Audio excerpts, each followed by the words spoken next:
Hola, empezamos el curso de teoría de circuitos hablando de campos magnéticos.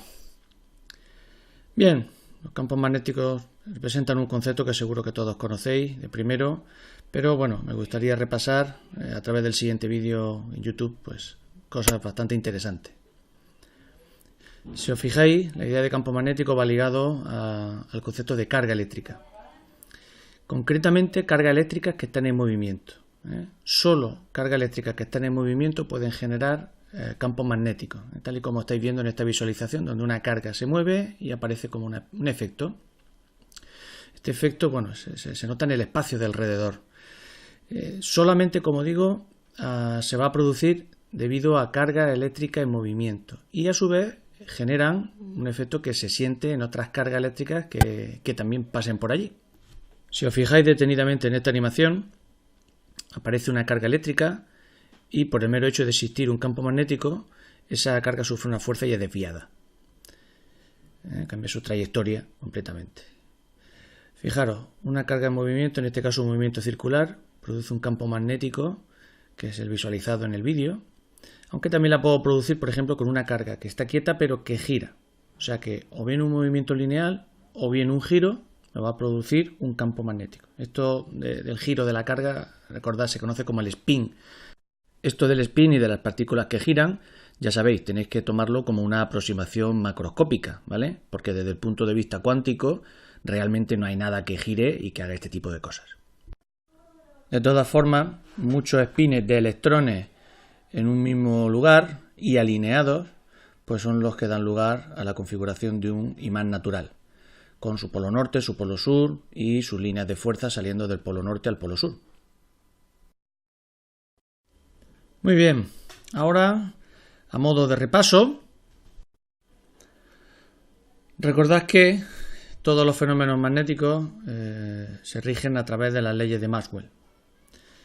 Aquí las tenéis en pantalla, estas cuatro que aparecen ahí, que bueno, deberíais repasarlas de primer curso, pero bueno, son ecuaciones que integran operador Nabla, divergencia, rotacionales, afectando tanto al campo eléctrico como al campo inducción magnética.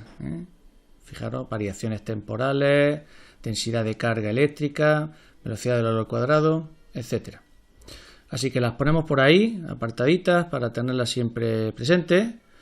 Y ahora, bueno, vamos a hablar de lo que sería la acción de ese campo magnético que produce en un conductor cualquiera, en este caso un conductor en forma de espira.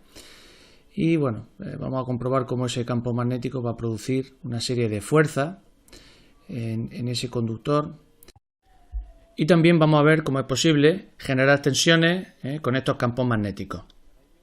Para ello vamos a situar una espira, en este caso la tenemos en dos posiciones diferentes, la posición B, que es vertical, la posición A, que sería la horizontal.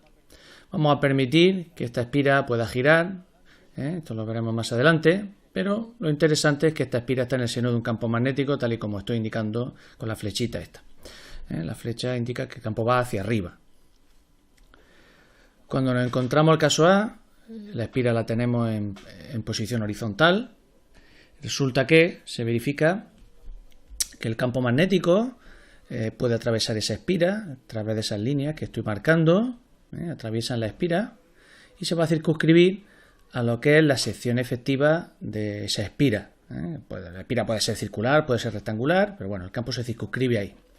Sin embargo, si lo que tenemos, bueno, si nos centramos en la posición vertical, tal y como estoy marcando ahora, las líneas de campo, bueno, lógicamente, al estar vertical, pues no van a poder atravesar de ninguna manera, van a ser paralelas. Pues bien, el campo, atravesando la superficie de la espira, va a dar lugar a lo que se conoce como flujo magnético concatenado. Y es igual el producto escalar del campo B, ¿de acuerdo?, el cual, como todos sabéis, llamamos campo inducción magnética. Acordaros que es diferente del campo H, que sería el campo magnético. Por otro lado, S sub alfa, que va a ser, en este caso, la superficie aparente de la espira. Es importante destacar el concepto aparente, es decir, cuánta superficie ve el campo o las líneas de flujo que atraviesan a esa espira, que no tiene por qué coincidir lógicamente con la superficie real de la espira. En esta nueva figura vemos como la nueva posición C, marcada en verde, ya no es horizontal, sino que presenta un cierto ángulo alfa. Por tanto, la sección aparente que ve el campo B, lógicamente cambia. El número de línea de campo, es decir, el flujo total que concatena esa espira, cambia y está dado lógicamente por el módulo de B, el módulo de S y el coseno del ángulo que forma. Pues bien, teniendo en cuenta lo anterior, se puede formular la conocida como ley de Faraday-Lenz, que nos va a permitir obtener la tensión que va a aparecer en bornes de una espira cuando se produce un cambio en el campo magnético, o concretamente en el flujo magnético, a lo largo del tiempo. Fijaros, el valor de salida va a ser la tensión, ¿de acuerdo?, que se obtiene justo en bornas de la espira, también conocida como fuerza electromotriz o FEM, ¿vale? Es una forma típica de llamar a este parámetro. Y, como digo, responde a una variación en el flujo con respecto al tiempo. El signo menos es típico de esta ley y quiere decir que, bueno, el cambio, la espira, mejor dicho, en este caso, se opone al cambio en el flujo para generar la tensión de salida. Esta ecuación es muy importante y la usaremos bastante durante todo el curso. Fijaros, simplemente tenemos que coger el flujo phi, introducirlo en la ley de Faraday-Lenz y eso va a dar lugar pues a una manipulación concreto para este caso. Simplemente tenemos que, como digo, sustituir, vamos sustituyendo el flujo por Bs coseno de alfa y, bueno, pues ir poniendo los valores que corresponden. En este caso B no cambia, la superficie de la espira tampoco cambia y lo único que puede cambiar aquí es alfa en el caso que esto represente, bueno, el giro que hemos dicho antes, ¿de acuerdo? Hemos empezado suponiendo que alfa o que la espira tenía un giro y por tanto ese alfa yo lo voy a poder poner, fijaros, como la velocidad angular omega a la que está girando la espira por el tiempo, la típica expresión del ángulo en función de la velocidad angular. Así que ya que tenemos el ángulo en función del tiempo, lo único que nos queda es volver a sustituir. Procedemos a la derivada del coseno, pues ya sabéis, es menos el seno y la omega que sale fuera, con lo cual, fijaros, tenemos una expresión que nos dice que la fuerza electromotriz E, que se produce en una espira, es proporcional a una función senoidal. Así que ya somos capaces, con este ejemplo básico, de generar una tensión alterna senoidal, simple y llanamente insertando una espira en el seno de un campo magnético y haciéndola girar. Volviendo nuevamente al tema de la generación de fuerza electromotrices, fijaros, vamos a poner nuevamente la expresión de la tensión igual a B por S por omega por seno de omega t, es decir, un determinado valor máximo E por el seno de omega t, de tal manera que esto lo representábamos con este gráfico donde aparece una espira que puede girar a una velocidad omega t. Ahí vemos la espira, cómo va girando y pues en función del ángulo va recogiendo más o menos flujo concatenado. Esto va a dar lugar a que en los extremos de esa espira podamos dibujar pues, la salida de tensión que, como ya sabemos, es de tipo senoidal. Como toda senoide, pues tiene un periodo y tiene una frecuencia. Por supuesto, también tiene un valor máximo, que es el valor máximo E que tenemos aquí y que viene dado por Bs omega. Fijaros, tiene, digamos, un periodo 2pi, a la mitad cambio de signo pi y tiene el máximo aproximadamente en pi medio. De tal forma que lo que antes denominábamos velocidad angular omega, ahora la vamos a llamar pulsación de la red. Y no es nada más que 2pi por el parámetro f, que es justamente la frecuencia de la red. En Europa, bastante conocido, vamos a trabajar con 50 Hz. ¿Vale? Esto va a ser en Europa. Sin embargo, si estamos trabajando en Estados Unidos, pues vamos a tener 60 Hz, ¿vale? En Estados Unidos, en América, pues se suele trabajar habitualmente con 60 Hz. Hay que destacar en esta gráfica, y es que, fijaros, el eje X no es un eje típico de tiempo, sino que es un eje de omega t, es decir, es un eje de ángulo. En ingeniería eléctrica vamos a estar trabajando con ángulos, con 2π, con pi medios, pero no solemos trabajar con tiempo. Por ejemplo, como sí se hace tanto en telecomunicaciones como en electrónica. Pasamos a hablar ahora de las principales variables eléctricas con las que vamos a trabajar a lo largo de todo el curso. Estas variables eléctricas, que son fundamentalmente tres: tensión, corriente y potencia, van a ser la clave fundamental con la que vamos a resolver, con la que vamos a diseñar, con la que vamos a analizar cualquier tipo de circuito eléctrico. La primera de ellas es la tensión, la vamos a poder también nombrar como diferencia de potencial, fuerza electromotriz a veces. La vamos a representar por una V y la vamos a medir en voltios. La segunda es la corriente eléctrica, cuya representación habitualmente va a venir dada por una I y la vamos a medir en amperios. La tercera, la potencia eléctrica, la cual multiplicada por el tiempo nos dará la energía. La vamos a simbolizar con una W y la vamos a medir en vatios. Respecto de la tensión, recordad que también nos vamos a referir a ella como diferencia de potencial, puesto que es una variable que no es absoluta, sino que siempre se mide entre dos puntos. A veces también se va a referir como caída de potencial. Es importante destacar que sus unidades provienen de la propia definición, que es incremento de energía por incremento de carga. Es decir, julios partido coulombio. De la definición de corriente también vamos a poder establecer que la corriente no es nada más que la variación de carga por unidad de tiempo, es decir, el número de cargas que atraviesan una determinada superficie durante un determinado tiempo.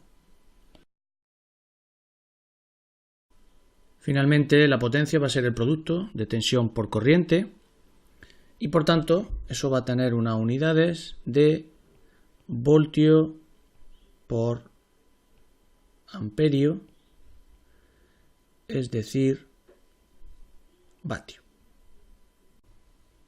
Si queremos hallar la energía, por supuesto, lo único que tendremos que hacer es coger, por definición, el valor de la potencia y multiplicarla por el tiempo transcurrido. Eso dará lugar a una unidad de energía que habitualmente, desde el punto de vista de facturación eléctrica, se suele expresar por kilovatios hora. Esta es la típica unidad de medida de energía que vamos a emplear en energía eléctrica. Para entender mejor el concepto de circuito eléctrico, vamos a trabajar con un símil gracias a un vídeo, en este caso, bueno, lo he bajado de YouTube, pero lo podéis encontrar vosotros también, en el cual una serie de pelotas van a circular por un camino y esto, de alguna forma, va a empezar a simular una corriente eléctrica, de manera que nos va a permitir entender mejor cómo es la circulación de corriente y el concepto de tensión aplicado. Si os fijáis, el vídeo comienza introduciendo una pista cerrada donde hay pelotas que suben y bajan. La pila, en este caso, hace las funciones de excitación, de fuerza electromotriz. Lo que hace es que de alguna forma es capaz de elevar, aplica como una fuerza, por eso llamamos fuerza electromotriz a las baterías o a la fuente en general, que sube a la pelota, la sube a un nivel superior, de manera que adquieren una energía gravitacional, en el caso de las pelotas, pero bueno, en nuestro caso sería una energía potencial o una tensión mayor. Conforme van circulando, van llegando a la bombilla, que sería nuestra carga eléctrica, entregan su energía, en este caso la energía se transforma en luz, y pierden potencial, bajan a un nivel inferior de potencial.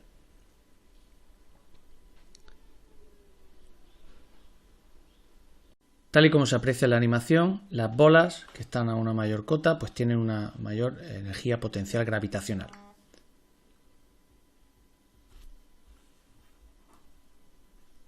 Esto es lo que conocemos como diferencia de potencial. Cuanto más arriba estoy, tengo una mayor tensión, mayor voltaje.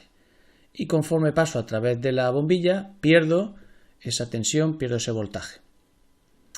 ¿Qué es lo que ha pasado? Bueno, pues que las partículas, de alguna forma, adquieren energía cuando pasan por la fuerza electromotriz, por la batería, y la pierden cuando pasan por la bombilla y la bombilla emite luz en este caso.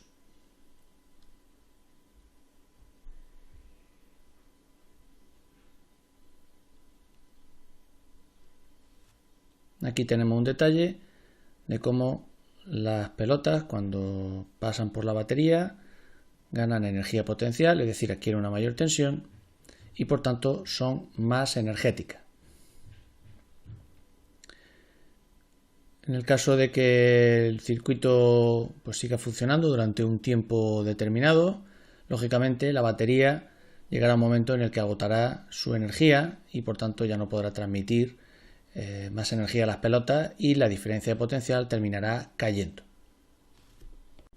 Efectivamente, mientras haya energía en esa batería, las pelotitas seguirán fluyendo, es decir, habrá corriente y se transmitirá esa energía hacia el elemento que la consume, en este caso la bombilla, ¿de acuerdo? Por tanto, la bombilla mantendrá su diferencia de potencial y la energía, como digo, la corriente en este caso, seguirá fluyendo.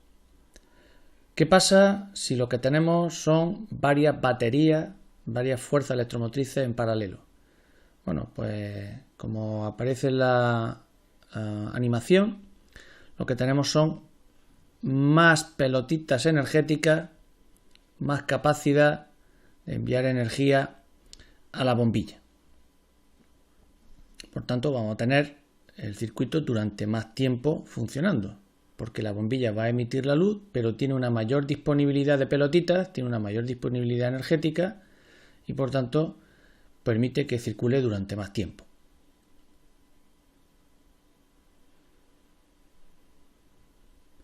Si en vez de tenerlas en paralelo, lo que hacemos es que las ponemos en serie, es decir, las ponemos una a continuación de la otra, fijaros, lo que hacen las pelotitas es que van subiendo de potencial, cada vez tienen más tensión, por tanto son más energéticas. Esto se visualiza con las cajitas apiladas, en este caso tenemos 3 baterías, hay 3 cajitas apiladas encima de cada pelota. La tensión, por supuesto, es mayor y, como digo, la energía que lleva cada pelota también es mayor. Un aspecto interesante es que si la tensión va aumentando a través de la ley de Ohm, que supongo que es conocida por todo el mundo, recordad, U es igual a R por I. Si os fijáis, a mayor tensión, dado una resistencia constante, mayor corriente. Las partículas más energéticas van a hacer que la bombilla emita más luz, en este caso, siempre y cuando tengamos una típica bombilla resistiva de las que desafortunadamente ya no hay en el mercado por cuestiones burocráticas, ¿vale?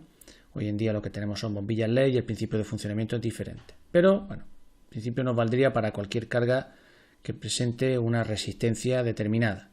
A mayor tensión va a haber un mayor flujo de corriente debido a la ley de Ohm.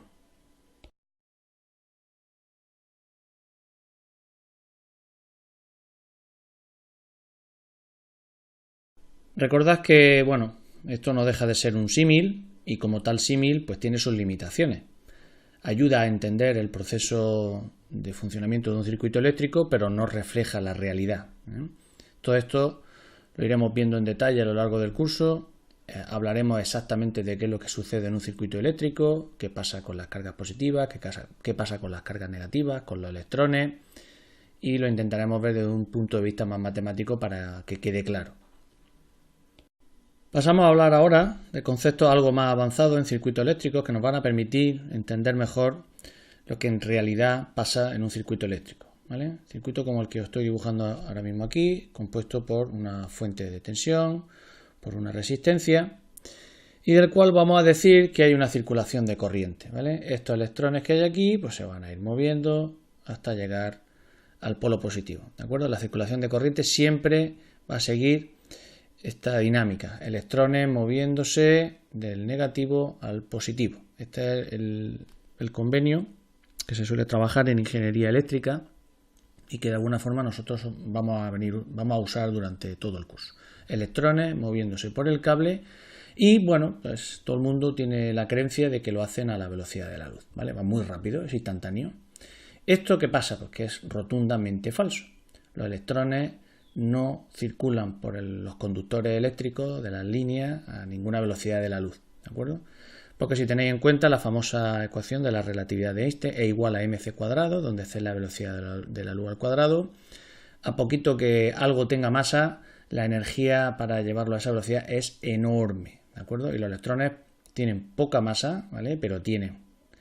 De esta forma es bastante sencillo entender que un electrón no se puede mover a la velocidad de la luz dentro de un cable porque daría lugar a paradoja tremendamente importante, ¿de acuerdo? Así que la pregunta en este caso es ¿qué es lo que pasa? ¿Qué es lo que sucede de verdad dentro del conductor? ¿Cómo es esto de que la corriente que siempre nos han dicho que es circulación de electrones, cómo que esto ahora resulta que no es así? Pues nada, nos vamos a internet, ya sabéis que hoy en día toda la información pues, está por ahí, es cuestión de buscarla. Por ejemplo, Quora, que es una web que últimamente tiene bastante aceptación, donde aparentemente suele haber respuestas bastante profesionales. Permite encontrar este tipo de esquemas que bueno, son bastante sencillos de entender. Fijaros, la idea es que yo voy a tener una especie de tubería, ¿vale? Donde tengo pelotitas en su interior. Esas pelotitas, bueno, pues están juntas dentro de esa tubería. Y fuera voy a tener una pelotita a la cual le voy a poder aplicar una determinada fuerza, ¿vale? La voy a poder empujar, por ejemplo, por aquí, y voy a ver qué pasa. Si entendemos, bueno, que las pelotas estas están hechas de un material que es completamente elástico, al pegarle un golpe a lo que sería la pelota inicial, va a golpear la primera del tubo y se va a transmitir hacia la última pelota que saldrá disparada por el final. ¿Qué es lo que se ha transmitido realmente ahí? Bueno, pues lo que se ha transmitido realmente ha sido la cantidad de movimiento. Pero realmente esta pelota no ha salido de forma instantánea por aquí por el final. Son dos pelotas realmente diferentes. Es decir, se transmite a la velocidad de la luz la cantidad de movimiento, pero las pelotas no viajan a la velocidad de la luz. Pues bien, algo parecido es lo que le sucede a los electrones. No viajan a la velocidad de la luz, sino lo que viaja a la velocidad de la luz es el campo electromagnético en el interior del conductor. Entonces, realmente, ¿qué pasa con los electrones, ¿no? Sería la pregunta. ¿Se mueven? ¿No se mueven? ¿A qué velocidad lo hacen? Bueno, pues no tenemos nada más que seguir indagando en las respuestas proporcionadas por algunos usuarios. Y bueno, nos vamos a encontrar que se pueden realizar cálculos relativamente sencillos, donde resulta que nos vienen a decir que aproximadamente, fijaros, se mueven del orden de 30 centímetros al día. Bueno, pues ¿qué conclusiones podemos sacar sobre la circulación de carga eléctrica? Pues fijaros, la primera, los electrones se mueven, vibran alrededor de una posición de equilibrio. Por tanto, no van a la velocidad de la luz. Y bueno, pues lo que tenemos que tener en cuenta es que lo que hay es una transmisión del campo electromagnético, en este caso sí a la velocidad de la luz en el medio de turno, ¿vale? En este caso pues sería en un conductor eléctrico que puede estar hecho de cobre o de aluminio.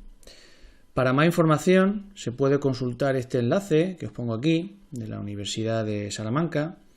Es un PDF que está bastante bien, donde bueno, viene de forma más detallada los cálculos necesarios para entender por qué los electrones es imposible que viajen a la velocidad de la luz. Una de las razones que dan, bastante evidente, y es que si un electrón se moviese a velocidades cercanas a la de la luz, sería tal la cantidad de energía cinética que lleva que a la primera curva que se encuentre saldría disparado, ¿vale? Esto lógicamente no sucede y por tanto no es una evidencia más que nos viene a decir que dentro de los conductores eléctricos los electrones no viajan a la velocidad de la luz, sino que lo que hacen es moverse a velocidades muy lentas y en todo caso lo que hacen es vibrar alrededor de una posición de equilibrio, ¿vale? Esa vibración alrededor de la posición de equilibrio, puesto que un conductor eléctrico tiene una densidad de carga muy elevada, va a hacer que al final dé lugar a una determinada cantidad de corriente. Por otro lado, vamos a tener, aparte de cables, vamos a tener batería. Aquí la cosa es diferente, ¿vale? Las baterías tienen un medio en el cual existe una serie de iones que se mueven libremente a una determinada velocidad, ¿de acuerdo? Esa velocidad sigue sin ser la velocidad de la luz, pero a diferencia de los cables, donde los electrones lo que hacen es, como digo, vibrar o moverse lentamente alrededor de su posición de equilibrio, aquí sí que va a haber una serie de cargas que se mueven a través de ese medio, ¿vale? Típicas baterías de iones litio, de plomo, etcétera, etcétera. Hay una serie de cargas que efectivamente se mueven dentro y hacen que, bueno, pues tengamos una diferencia de potencial y que permite en un momento determinado establecer una determinada cantidad de corriente. La velocidad dentro de la batería, bueno, no es objeto su cálculo en este curso, pero por supuesto existen otras asignaturas donde se puede estudiar qué es lo que pasa a nivel químico dentro de esa batería, cómo fluyen las cargas en su interior, pero realmente el proceso es algo diferente a lo que estamos acostumbrados a encontrarnos cuando hablamos de circulación de corriente en un circuito eléctrico, donde lo que hay son pues, cables habitualmente. Seguimos avanzando, en este caso vamos a empezar a hablar de aparatos de medida eléctricos, con los cuales medir las magnitudes de interés, ¿vale? El primero de ellos, el voltímetro, un aparato cuya funcionalidad principal lógicamente es medir tensión. Aquí tenéis un modelo de lo analógico, de lo antiguo, el cual tiene unos bornes que son el borne negro, que sería el negativo, y el borne rojo positivo. Este concretamente tiene dos, porque tiene capacidad de medir dos escalas diferentes, pero bueno, básicamente suelen tener dos bornes. Fijaros cómo lo estamos conectando a un elemento al cual le quiero medir la tensión, en este caso sería una resistencia, que por supuesto pertenece a un circuito eléctrico cualquiera, ¿de acuerdo? Luego he pintado aquí una caja para simbolizar que esto puede ser absolutamente cualquier circuito. El caso es que ese circuito tiene conectada una resistencia y cuando la corriente fluya por aquí se va a producir una caída de tensión V que yo voy a poder medir con mi aparato de medida. Cosas interesantes que decir de este voltímetro. Bueno, pues la forma de funcionar tiene que ver con la interacción que se produce en su interior de campo electromagnético. Cuando el dispositivo intenta medir la tensión que hay aquí, a través de estos terminales hay una pequeña cantidad de corriente que circula que hace que en el interior se produzca una fuerza electromagnética que dé lugar a que esta agujita que hay aquí pueda girar un ángulo mayor o menor de forma directamente proporcional a la magnitud de tensión que yo estoy midiendo aquí. Por supuesto, un muelle antagonista que está puesto justo abajo hace que en el momento que no haya tensión, bueno, pues se venga la aguja hacia el cero, que sería la marca que hay aquí. Hoy en día, pues los voltímetros analógicos, tal y como los tenéis ahí dibujados, pues no se suelen usar y lo que solemos usar normalmente son aparatos digitales, de los cuales hablaremos posteriormente. El siguiente dispositivo importante sería el amperímetro, del cual, pues también os voy a presentar aquí una imagen. Sería un amperímetro antiguo de los analógicos que lleva la pantallita para visualizar con su eje graduado, o sea, su escala graduada y el indicador, y este elemento auxiliar que nos sirve pues para hacer pasar la corriente, producir una caída de tensión, puesto que aquí lo que hay es una resistencia de valor muy pequeño. Así que corriente circulando por aquí produce una caída de tensión que voy a medir con este dispositivo, de forma proporcional lógicamente. Finalmente el batímetro, del cual tenéis esta visualización, un dispositivo parecido al voltímetro y al amperímetro, pero en este caso tengo 4 terminales, ¿de acuerdo? 2 para la tensión, 2 para la corriente. La conexión típica sería, pues fijaros, tengo una fuente de alimentación, entro a la primera borna y salgo de la borna y me voy al resto del circuito, que en este caso es una resistencia. Y finalmente, a través de la otra borna, entro y salgo. Y con eso completo lo que sería el esquema. ¿Qué hay que decir específicamente de cada uno de estos dispositivos? Bueno, pues cosas muy importantes y que deben quedar grabadas en vuestra cabeza, ¿vale? Lo primero, un voltímetro siempre hay que ponerlo en paralelo. Es fundamental. Es la manera de colocar un voltímetro, ¿de acuerdo? Lo pongo en paralelo porque internamente está construido de tal forma que tiene una resistencia interna muy elevada, ¿de acuerdo? Eso permite que la circulación de corriente por aquí sea muy pequeñita y por tanto no distorsione al resto del circuito, ¿de acuerdo? Al tener esa resistencia elevada consigo realizar la función que me interesa, que es medir la diferencia de potencia que hay aquí sin distorsionar al resto.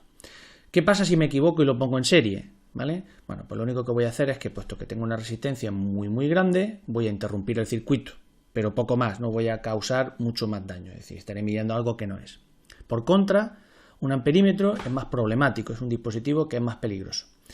Fijaros, debo ponerlo siempre en serie, ¿de acuerdo? Siempre tiene que estar en serie para poder medir la corriente del circuito. Efectivamente, aquí sale la corriente y el amperímetro lo he puesto en medio, ¿vale? He cortado el cable y lo he puesto en medio, de forma que la corriente sigue fluyendo. Para evitar distorsionar con la medida al resto del circuito, a diferencia del voltímetro, tengo que tener una resistencia muy pequeña, ¿vale? Cuanto más pequeña, mejor. Y aquí es donde radica el principal problema que tiene un amperímetro.